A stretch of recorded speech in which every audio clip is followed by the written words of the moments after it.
Anglo Indians या आंग्ल भारतीय किस तरह के लोगों को कहा जाता है? इसका जवाब दिया गया है हमारे संविधान के आर्टिकल 366 में। इस आर्टिकल के प्रोविजंस के मुताबिक एंग्लो इंडियंस से मतलब इस तरह के लोगों से हैं जो कि ये 3 शर्तें पूरी करते हों। फर्स्टली, उस व्यक्ति का पिता या दादा या परदादा या मेल लाइन का कोई भी एंसेस्टर यूरोपियन डिसेंट से रहा हो।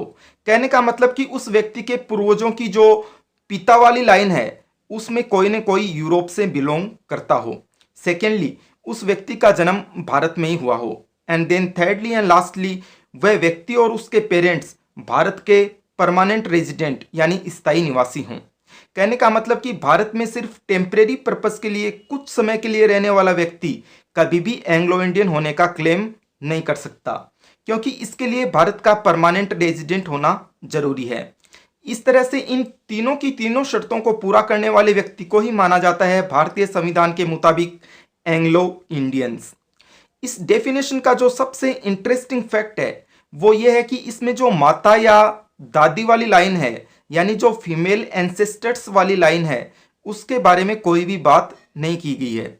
इसकी वजह यह है दोस्तों कि इस डेफिनेशन का बेसिक पर्पस उन लोगों को एंग्लो इंडियन कम्युनिटी में इंक्लूड करना था जिनकी की शुरुआत हुई थी ईस्ट इंडिया कंपनी और ब्रिटिश आर्मी के इस तरह के ऑफिसर्स या सोल्जर्स से जिन्होंने कि ब्रिटिश राज के समय भारतीय औरतों से ही शादी कर ली थी। और ना केवल भारतीय औरतों से शादी कर ली थी बल्कि इस तरह की शादी के बाद वह और उनकी आने वाली पीढ़ियां लगातार भारत में ही रह रही थी।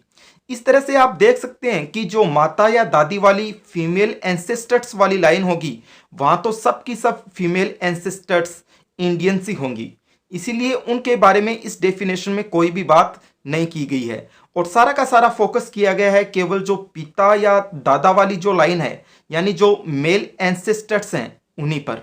आखिर हमारे को एंग्लो इंडियन कम्युनिटी के बारे में जानना जरूरी क्यों है? इसका जवाब यह है दोस्तों कि जब से हमारा संविधान लागू हुआ है तब से लेकर के 2020 तक इन लोगों के लिए यानी इस एंग्लो इंडियन कम्युनिटी के लिए लोकसभा में 2 सीट और 14 राज्यों की अलग अलग विधानसभाओं में एक एक सीट रिजर्व रखी जाती थी। इन रिजर्व सीट पर इस कम्युनिटी के मेंबर्स को प्रेसिडेंट या गवर्नर के द्वारा नॉमिनेट या मनोनीत किया जाता था। कौन सी सिचुएशंस में?